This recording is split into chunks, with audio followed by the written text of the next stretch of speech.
Buena gente, ¿cómo les va? ¿Cómo andan? Bienvenidos una vez más al canal. Bienvenidos a otra charla de fútbol o charlas futboleras, como más les guste. Hoy vamos a estar hablando del fútbol brasilero y traje a un amigo ya de la casa, el señor Registiña, más conocido como Alex Machado. No, registra 13.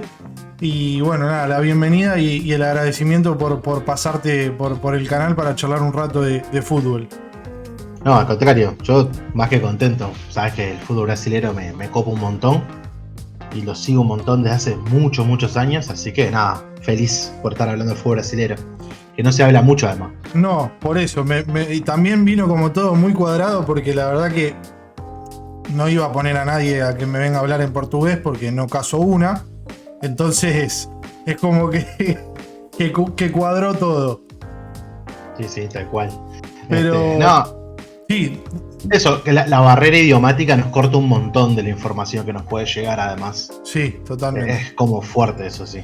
Creo que nos quedamos con que llegan los partidos, algunos en vivo y en relatos en español.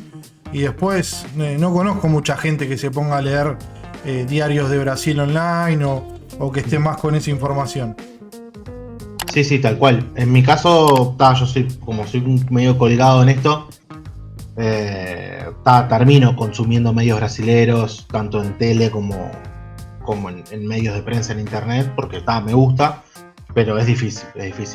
Y si el idioma no te engancha, o aprenderlo o ya sabiéndolo, quedas como al margen siempre.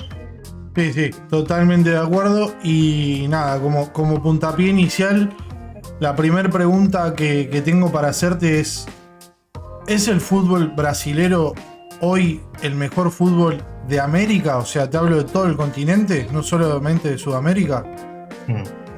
Está buena la pregunta. Yo, en realidad, por ahora voy a contestar que sí. A mí me parece que sí, que es la mejor liga. Por lo competitiva, por el nivel de competencia que manejan año a año, que es brutal. Son 20 equipos, de los cuales 8 están capacitados para ganar la Libertadores. Que después no lleguen, viste que eso es vicisitudes de las competencias, pero hay siempre 8 o 9 equipos que están para disputar hasta lo máximo en la Libertadores.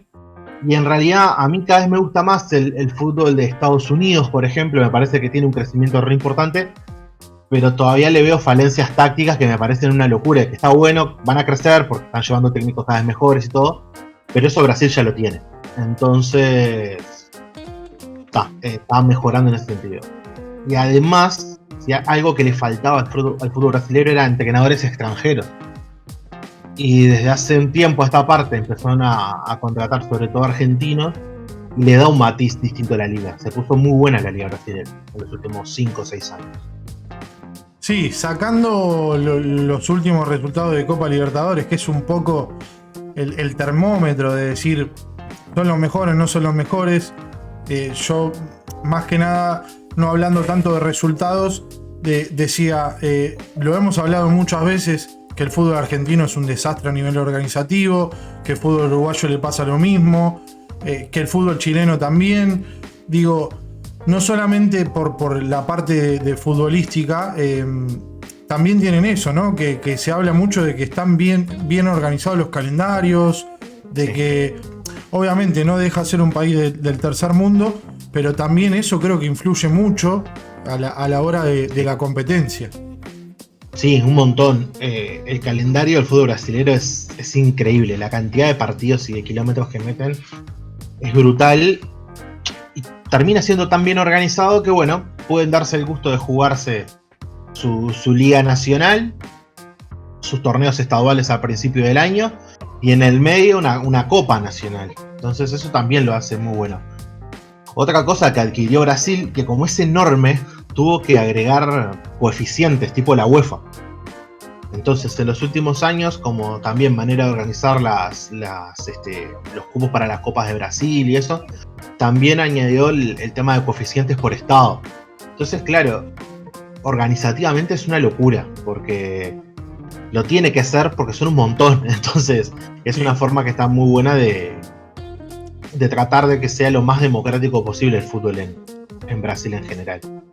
La forma de disputa de tener los campeonatos más como por zona y después el campeonato que abarca todo, ¿vos creés que es posible en alguno de otro de los países de Sudamérica que tenga un torneos así, más regionalizados, por así decirlo? Porque te lo llevo a Argentina, es algo que yo siempre discuto, de que hablan de federal, de ser más federal, de que no todo se centra en Buenos Aires, y siempre tengo en mi cabeza esto de hacer un norte, centro y sur, y dividir a los equipos así, porque si no es muy grande la distancia de un equipo de Jujuy que por ahí tiene que jugar en el sur de Argentina. ¿Vos creés que es posible esto en algún otro país de Sudamérica? Sí, pero como algo separado de la liga. Viste que Brasil en realidad tiene entre enero y casi marzo sus torneos estaduales y están separados de lo que es la Liga Nacional, desde cualquiera de sus categorías, hasta la D. Ellos tienen 4 divisiones nacionales, Serie A, Serie D, pero antes juegan los estaduales e incluso desde los estaduales clasifican a la Serie D, por ejemplo. En realidad, si vos después ves la Serie C, por ejemplo, los equipos viajan un montón, pero solo se dedican a jugar esa competencia. Y hay como una banca importante de la confederación a esos equipos. O sea, no es que están como a la deriva y tienen que buscarse el tema de transporte y todo solos, sino que además tienen una buena banca como para poder sustentar que tengas que viajar de Río Grande do Sul y meter 3.000 kilómetros hasta el norte de Brasil. El tema es que en otros países, por ejemplo en Argentina, torneos provinciales antes de comenzar la temporada oficial estaría buenísimo. Lo que sí estaría bueno sería mechar eso con los torneos más oficiales. Lo que pasa es que la organización va como desde arriba hacia abajo en ese sentido. Si Primera División no está organizada y no es una liga medianamente decente, todo lo que venga atrás va a ser peor porque tiene menos recursos. Entonces es complicado en ese sentido. Sí, es complicado y creo, por lo menos lo que he charlado con algunos amigos, colegas, siempre nos llamó la atención esto del paulista, del carioca. O sea, es algo que sale de lo común. Sí. Y decís, ¿cómo terminan estos tipos jugando tanta cantidad de partidos en todo el año? Es una locura. Y la verdad que nunca vi nadie que se queje. No. Es algo que siempre me llamó la atención del fútbol brasilero. De hecho, a ver, fútbol brasilero comienza como en todo Sudamérica, en serio, a jugarse de verdad a nivel nacional a principios del siglo XX, y Brasil recién a finales de los 50, en el 59 tiene su primera liga nacional. O sea, los 60 años anteriores solo jugaba estaduales.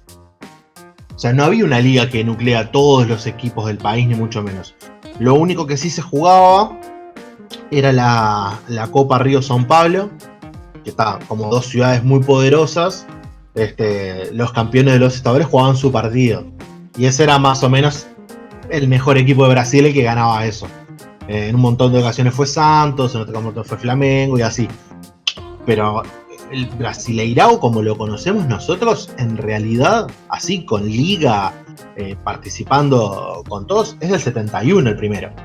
La primera Serie A de verdad. Y en realidad hay años en el medio donde las ligas no fue una liga de 20 equipos, 38 fechas y todo. Eso es muy nuevo, pero nuevo en serio. Estamos hablando de que en los 90 llegó a haber torneo onda todos contra todos para llegar a ganar Brasileirao. Yo creo que, agarrándolo un poquito con lo que preguntabas antes de si en Argentina, como es el país con mayor población después de Brasil, se puede hacer algo así, creo también que es como importante remarcar que a diferencia de Argentina, Brasil no tiene el centralismo tanto en una ciudad o en una provincia. En el caso de Buenos Aires, incluye un montón de equipos de fútbol. Es como le pasa a Uruguay con Montevideo a otra escala. Entonces, en Brasil al menos tenés un equilibrio entre Río y Sao Paulo, y después otros más que son de segundo orden. Eso también te equilibra un montón a la hora de hacer un torneo a nivel nacional o a nivel estadual. Sí, eso coincido totalmente. Yo lo llevo más por el lado de, digo, a ver, hablamos de tanto de los problemas económicos que sufren los clubes en Sudamérica. ¿Por qué lo haces viajar de una punta del país a otra si en micro, porque ni siquiera es en avión, y encima no hay una colaboración del ente que regula todo, que por ejemplo en Argentina, bueno, es la AFA? Entonces, siempre lo llevé para ese lado comparándolo con esto de, mirá cómo el fútbol brasilero tiene más, o sea, tiene su torneo por región y después tiene el torneo que abarca todo. Y digo, o sea, no es una locura. Es mirar un poco qué es lo que hacen los demás. Sí, totalmente. Pero a Brasil le costó un montón tratar de acomodar eso y de tener torneos nacionales. Porque bueno, la Federación Brasilera también, en sus inicios y todo, era como Río, Sao Paulo y el resto que reviente y chao. Y fueron Brasil tiene tipo federaciones estaduales que todas tienen representación en la Confederación Brasilera.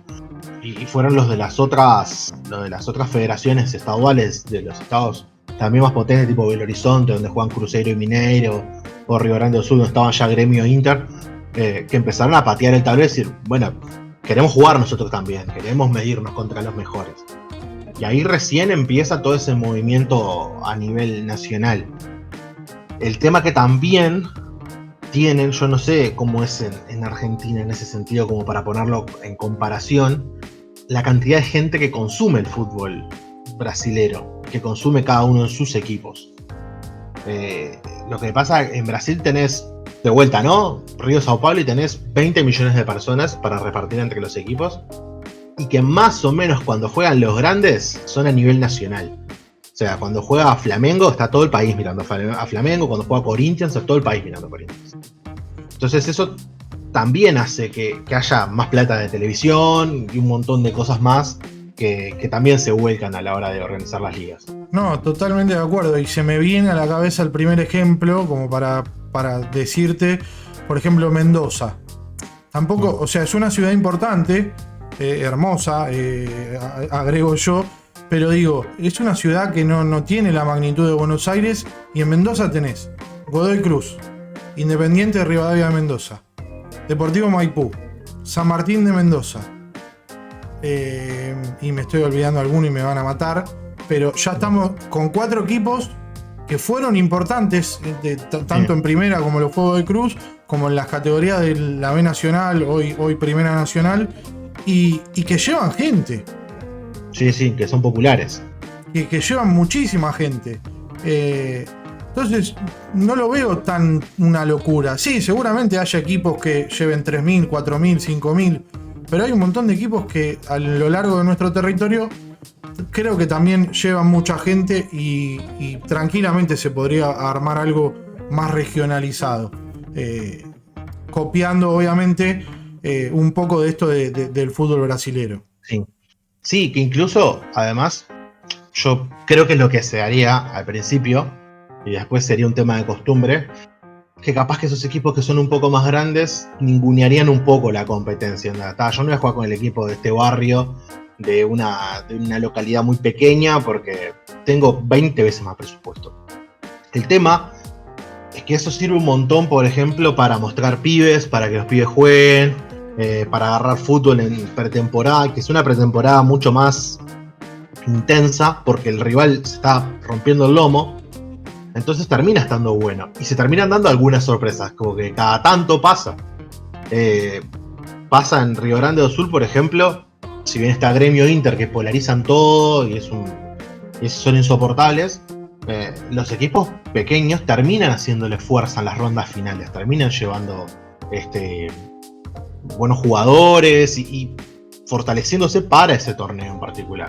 Porque saben que si llegan lejos, probablemente ya jueguen en Serie D, o se están preparando para Serie C y no quieren bajar, o algunos ya están en la B. Entonces eso es como importante, como incluso pretemporada. Y lo otro es que la gente termina yendo. porque esos equipos son tan grandes dentro del estado Mm. que obviamente en los pueblitos por fuera de la capital, por fuera de Porto Alegre, tienen sus hinchas también. Entonces van a la cancha a verlos porque es su equipo de toda la vida que va a su barrio a jugar o a su pequeña localidad de 3.000 personas a jugar. Entonces, y también los clubes muchas veces llevan 3 o 4 de los jugadores buenos para que jueguen, porque para que la gente lo vea también. Entonces está bueno eso que se genera. Yo creo que sería como Sí, súper positivo en ese sentido. por un tema también de taquilla, de un montón de ítems que venías marcando vos. Y hablando de esto de por ahí los clubes no tan conocidos, si bien la charla no viene con el Football Manager, gracias a eso me pasó que conocí un montón de jugadores que son del fútbol de ascenso, y me ha pasado en la época oscura, como digo yo, que apostaba mucho, de ver partidos de equipos que por ahí no son de los más conocidos y conocer jugadores y decir, pero este anda bien, o sea, lo estoy viendo por televisión y tranquilamente puede estar jugando en un equipo de mayor nivel. Y a raíz de esto va la pregunta: el fútbol brasilero, los grandes del fútbol brasilero, ¿se nutren de estos jugadores del ascenso? Porque yo veo que hay nivel. Sí, un montón. Por lo general, el jugador brasilero, salvo que sea pibe y ya venga de las inferiores de esos grandes, generalmente tiene su trayectoria de ascenso antes de llegar a un equipo importante. E incluso lo que se da, que a mí me parece de las cosas más pintorescas e increíbles, es que muchos llegan ya de grande. Llegan de tipos de 25, 26, 27 años que ya tienen todo un recorrido y ahí tienen su chance en un equipo un poco importante. Aún así, hay un montón de scouting en los estaduales. Brasil tiene la Copa Sao Paulo, que es sub-20, que se juega en verano, que es una locura de verla. Si alguien tiene la posibilidad de verla, la transmiten toda por internet, va por streaming toda. Si pueden verla, sobre todo en las rondas finales a partir de cuartos, porque para atrás hay que mirar esos partidos. Pero desde cuartos en adelante son todos brutales los jugadores. Es impresionante el nivel que hay. Ahí me tocó ver, cuando tenía 16 años, a Vinicius Junior, a Neymar, a Robinho,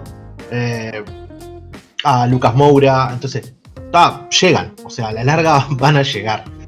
Y los equipos, tal vez no los top, pero los que están apenitas por debajo, como no tienen la posibilidad de atraer tanto jugador como los grandes, a los de mitad de tabla para abajo, en la figura del campeonato anterior se la llevan, o se llevan al goleador de la segunda, y terminan funcionando, porque son buenos, no hay vuelta, el talento está ahí.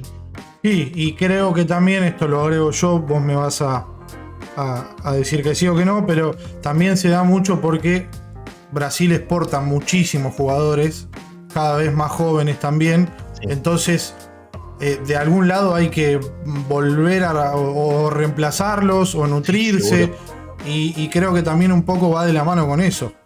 Sí, exacto. Eso también pasa un montón.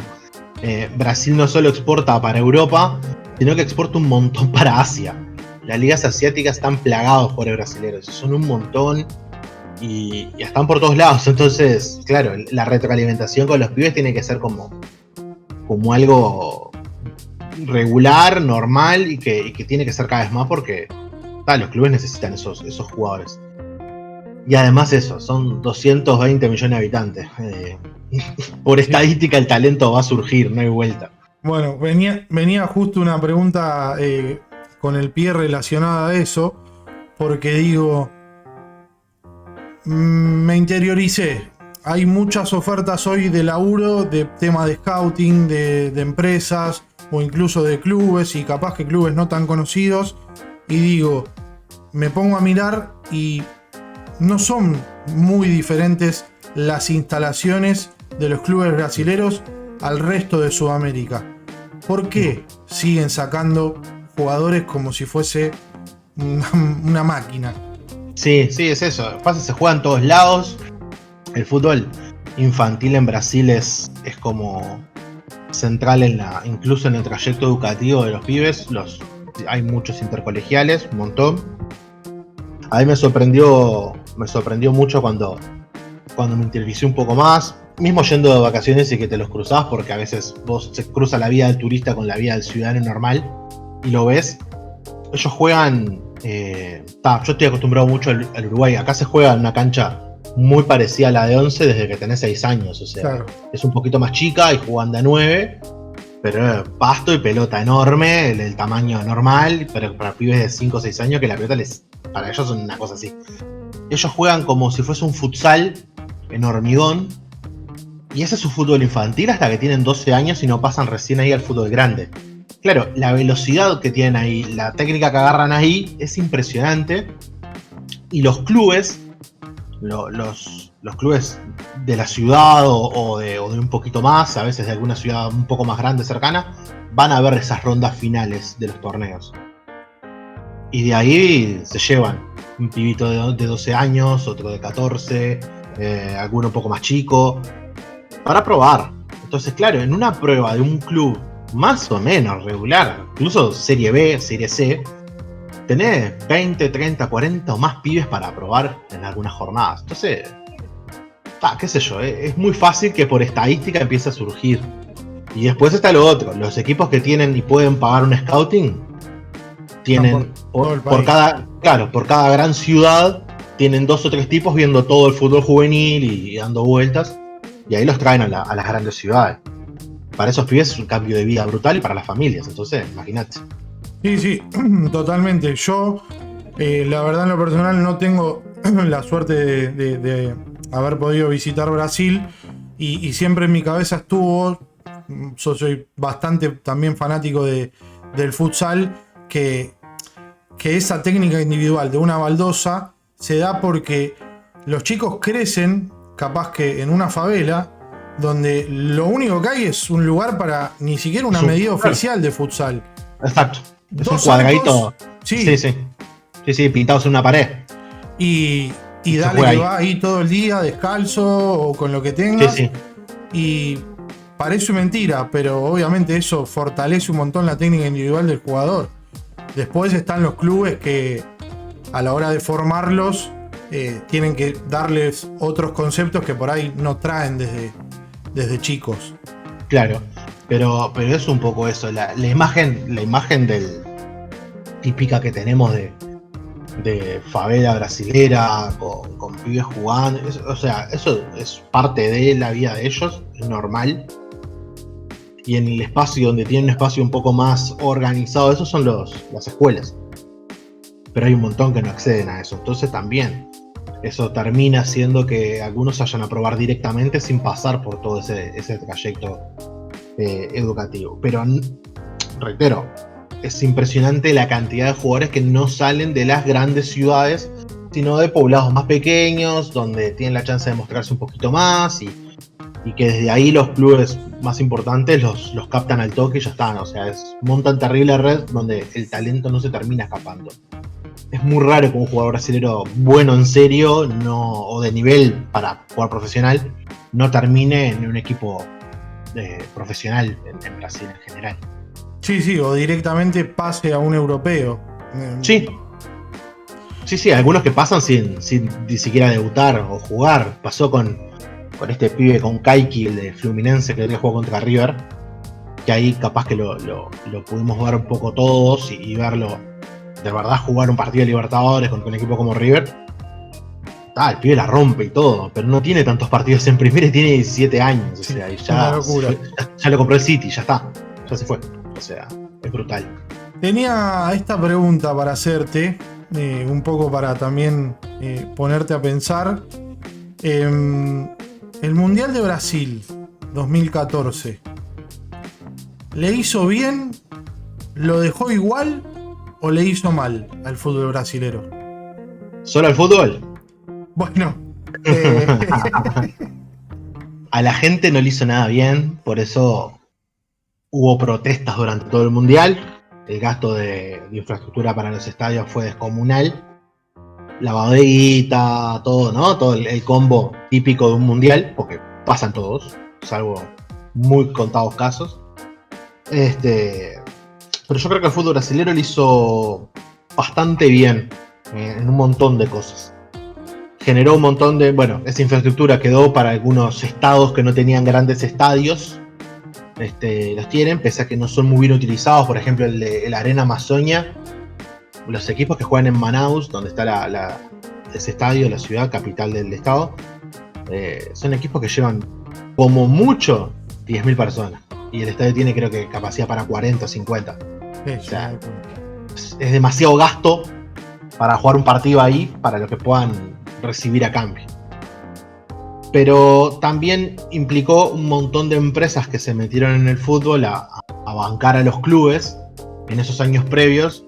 Está el caso famoso, el de Neymar, es como emblemático, que estuvo la Ceará, que es una empresa alimenticia, y el Banco de Minas Gerais bancando el salario del jugador, que tenía un salario europeo, y que lo bancaron hasta el Mundial, para tenerlo ahí, para que pudiese entrenar con la selección mucho tiempo, para tenerlo como muy, muy arropado antes del Mundial, porque sabían que era la gran promesa del fútbol brasileño en aquel momento. Eso también hizo que la liga se revolucionara en un montón de cosas, sobre todo la llegada de jugadores extranjeros, inclusive en la época que llega Seedorf, por ejemplo, que jugó en Botafogo. Los clubes brasileños mantuvieron las figuras, no se iban las figuras del fútbol brasileño, salvo algún caso, se quedaron la mayoría. Entonces terminó teniendo una liga súper competitiva, era insoportable, y que generó partidos, bueno, tal el video para ver de ese partido, el del Santos de Neymar contra el Flamengo de Ronaldinho, que se matan a goles, y era un poco eso, mantener esa liga. Así que yo creo que en ese sentido le hizo bien y potenció lo que vino después. El tema es que el brasilero es como muy drástico, ¿no? O sea, eso blanco o negro, y está bien o está mal, y si después eso cae, medio que lo desecha y sigue medio su camino. Entonces no es como de procesos largos y paciencia. Sí, a mí lo que me da un poco de pena de esta parte del Mundial es por ahí ver, a ver, si hay un estadio que tiene 40.000 personas, pero hay un equipo que lo usa y tiene 10.000, bueno, no importa, por lo menos el estadio está en uso. Pero sí. Me ha pasado de esto de consumir YouTube y ver estadios que decís, loco, mirá cómo están hoy. Sí. Y al lado, a 100 metros del estadio, una favela o... eso, ni hablar. Y decís, ¿en qué punto le hace bien? Por eso me reí cuando dijiste al fútbol o a la gente. No, eso, ni hablar. Brasil necesitó, durante esos años, necesitaba una fuerte presencia del Estado en la sociedad, y los fondos fueron todos volcados para el Mundial, para mejorar las carreteras y los accesos a los estadios, para hacer los estadios, para generar infraestructura de comunicación que te pide FIFA para hacer un Mundial. Y enfrente, lo que vos decís, la imagen de los pibes mirando por atrás un murito y la gente sin un mango, una época donde Brasil pasaba por un momento de desocupación bastante alto. En ese sentido no tenía razón de ser, una cosa con la otra no iban muy de la mano. Pero viste que FIFA es lo que es. Sí, es medio una picadora de carne, o sea. Sí, totalmente.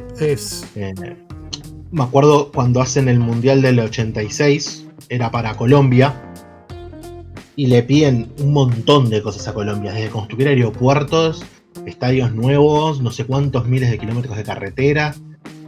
Y el gobierno colombiano lo primero que dice es no podemos asumir ese gasto. Y ahí salta México, que ya había preparado el del 70 y tenía todo el plan. O sea, tenía que renovar algunas cositas, pero ya tenía todo armado. Pero es un poco eso, a veces está buenísimo tener un mundial en tu país. A quien no le gustaría tenerlo ahí, al menos cerca. Pero ¿y después? ¿Con qué bancás si la gente no tiene un mango y vos tenés esos estadios de miles de millones de dólares? Es re difícil. No, es súper complicado, digo yo. A ver, terminaría de ser redondo para todos si, bueno, le damos la posibilidad a un país por ahí que no tiene el fútbol tan desarrollado, pero el apoyo viene por parte de FIFA. Claro. No el gasto lo tiene que hacer el gobierno del país.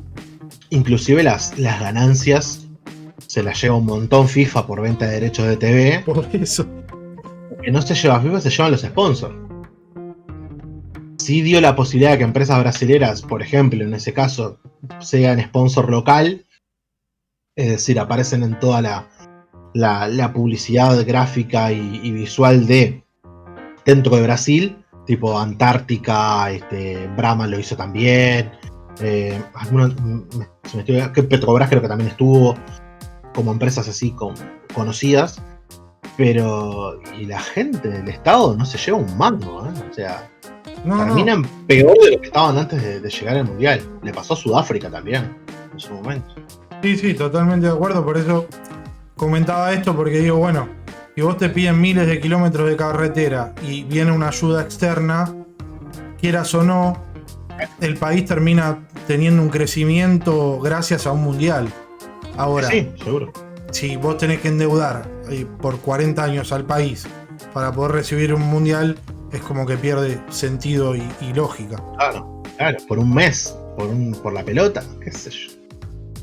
Es complicado, porque ni siquiera es que vos vas a tener Brasil, por ejemplo, no gozó de una mejora en el turismo porque tuvo el mundial. Brasil ya es el segundo país con más turistas al año en Latinoamérica. No precisaba un mundial para hacerse publicidad. No, totalmente. Río de Janeiro se vende sola, no necesitas un mundial. O sea, como digo yo siempre, los brasileros se dan el lujo de que, como a nosotros los sudamericanos nos piden pagar una visa para entrar a Estados Unidos, los brasileros se dan el lujo de decir: ¿vos sos gringo, querés venir a Río? Bueno, pagá la visa igual que la tenemos que pagar nosotros y vamos para allá. Sí, tal cual. En otro país de Sudamérica no pasa. Ni cerca. Pero bueno, es parte de las ventajas que le permite tener una ciudad así. Pero es eso. No sé hasta dónde valía la pena ese mundial para Brasil. Que encima ni siquiera en lo deportivo lo pudo aprovechar. O sea, es como el combo es completo en ese sentido. Porque si salís campeón, bueno, por lo menos te sacaste la espinita y lograste eso, pero ni siquiera. Entonces es como complicado. Sí, como fue todo también, bueno. Sí. Lo recordamos con una sonrisa, creo. Si no sos brasilero, ¿no? Claramente. Seguro, sí, la anécdota está y pero nada, bueno. Nada, más que interesante la charla, obviamente, y como para ir dándole un cierre, no por nada, sino por no hacer un video súper largo. La primera, que gracias a esto de jugar ¿cómo es? Al GeoGuess. Bueno, nada, me picó muchísimo esto de cuando anduvieron ahí dando vueltas por los estadios menos conocidos tal vez de Brasil, de por ahí ponerme a investigar un poco y de ahí vino también esto de hablar un poco de este fútbol. Lo segundo es, no sé si pudiste ver hoy como perlitas de color, hay un equipo que perdió el clásico y bajó de su micro para agarrarse a los piedrazos con los hinchas que estaban recriminándoles haber perdido ese partido. No, hacía rato no veía algo tan sudamericano. Tiene esas que hace unas semanas pasó lo de un equipo se iba bajando del bondi, capaz que lo viste porque el GIF es como muy conocido. Se iban bajando del bondi, una baja un utilero, y el que estaba abajo, uno de seguridad, lo apunta con la pistolita que tenía la temperatura en la frente. Sí. Lo apunta así, acá, y el utilero todo asustado, pensaba que lo estaban choreando, no sabes, ver la imagen esa es... loco, tan sudamericano vamos a hacer. No te están afanando, amigo. Es totalmente lo que me pasó hoy viendo este pequeño... Es un video, dura 1 minuto porque está grabado obviamente desde un celular, pero la imagen es tremenda, porque se van bajando del micro y a medida que se van bajando van buscando piedras y hay un auto que se bajan y empiezan a recriminarse y empiezan a volar las piedras de un lado al otro y digo, bueno, tan sudamericano que sí, que duele. Como dijiste vos. Y lo último, que también creo que salió hoy, si no, bueno, me dormí yo y habrá salido hace unos días, es Flamengo, por ejemplo, hoy cerró con Mercado Libre por una cifra de 5,5 millones de dólares y digo, Locura. esto te da la pauta o por ahí nos da la pauta de que el fútbol brasilero está por un escalón encima. Sí, es brutal. Es el equipo con mayor seguimiento y engage en redes sociales. Imagínate, ya la imagen sola de poner una imagen que tenga la marca de Mercado Libre, lo que significa para la empresa. Entonces, claro, las cifras, o sea, para que tengas una idea, Flamengo en Twitter tiene 7.6 millones de seguidores. Una locura. Una imagen de Mercado Libre, que es la que estaba fijada, el tweet que está fijado, es Gabigol haciendo su gestito con los músculos y el logo de Mercado Libre, que hoy por el saludo con los codos es igual. Ya está. O sea, funciona solo. ¿Entendés? Entonces, es obvio que en guita están por encima. Y hay un par de clubes que están haciendo las cosas bien y que eso hace que le saquen ventaja incluso al resto. Palmeiras y Flamengo principalmente le están sacando mucha ventaja temporada a temporada con los demás. Flamengo se dedicó a la Libertadores y dejó el Brasileirao tirado el año pasado. Y le funcionó, ¿no? Pero aún así es el único con Flamengo, de los únicos dos que año a año dan ganancia, tienen mucho dinero, cada vez concentran más dinero, más talento, traen jugadores de afuera, traen técnicos de afuera. Está zarpado. Y eso, la guita que entra, ¿no? O sea, es 5 veces el presupuesto anual de Nacional acá en Uruguay. Sí. Solo un sponsor, ¿no? No, es una locura, pero y aparte creo que esto sin tanto conocimiento, pero digo, cualquiera que va y dame la remera de Flamengo, obvio. Es como muy sí, souvenir típico, ¿no? Sí, exacto. Sí, pasa con cualquiera. Si vas a las grandes ciudades de Brasil, es un montón de buscar una camiseta, pero en general en Brasil, la de Flamengo, por ejemplo, se vende en todo el país. Es terrible. Sí. Es impresionante cómo trasciende, incluso a los estados, que es difícil allá romper esa barrera, porque Gremio, por ejemplo, salía de Río Grande do Sul y no hay más nada de Gremio. O sea, lo sumo en el estado siguiente al norte, que es Santa Catarina, también, porque viven muchos gaullos ahí, pero se hizo un poquito más. Se acabó Gremio, no existe más, empiezan todas las cosas de los equipos paulistas y listo. Pero Flamengo es en todo el país, es brutal. Bueno, ese como última perlita, viste, cuando todo cuadra, nada, justo lo leí, sabía que hoy íbamos a estar juntándonos para charlar un poco de esto y me pareció un dato no menor que me llamó un poco la atención. Brutal. En estos tiempos de tanta malaria, ¿no? Claro. En cuanto a lo económico. Sí, ese es el tema. Meter un sponsor de 5 millones en Sudamérica es una locura. Es una locura. Bueno, casi 40 minutos de charla. A mí, en lo personal, se me pasan así. Volando. Porque lo disfruto, porque me gusta hablar de estas cosas, porque aprendo también. Así que nada, primero que todo, agradecerte tu tiempo, el estar acá, el pasar por mi canal y nada, y charlar así como charlamos de igual a igual. Así que nada, muchísimas gracias, Alex, por eso. No, gracias a vos y nada, agradezco un montón el espacio, además. No porque esté yo, sino el espacio para hablar de fútbol de distintos lugares de Sudamérica, que creo que está bueno, que hay lugares que merecen ser vistos, más allá de que Brasil es ultra conocido y todo. Lo que hablábamos al principio, viste que a veces la barrera no nos permite aprender algunas cosas. Pero está bueno esto, generar los espacios para hablar un poco de fútbol, así que nada, gracias y cuando quieras, sabes que estoy por acá. Bueno, queda también, como hablamos con Fede, con Fico del fútbol uruguayo, pendiente, depende de la gente, un segundo video. De nuevo el agradecimiento a Alex, si llegaste hasta acá también, gracias a vos. No hace falta, pero abajo van a estar las redes y el canal de Regista 13. Muchísimas gracias por el aguante, por llegar hasta acá, por bancar esta sección donde charlamos un poco de fútbol y salimos un poco por ahí de lo cotidiano. De nuevo el agradecimiento a Alex y bueno, a todos ustedes que están del otro lado de la pantalla. No sé todavía qué viene después, veremos si es Chile, veremos si es Perú o si nos vamos para otro lado del mundo, pero gracias por el aguante, gracias por estar ahí, nos estamos viendo en un próximo video. Abrazo fuerte.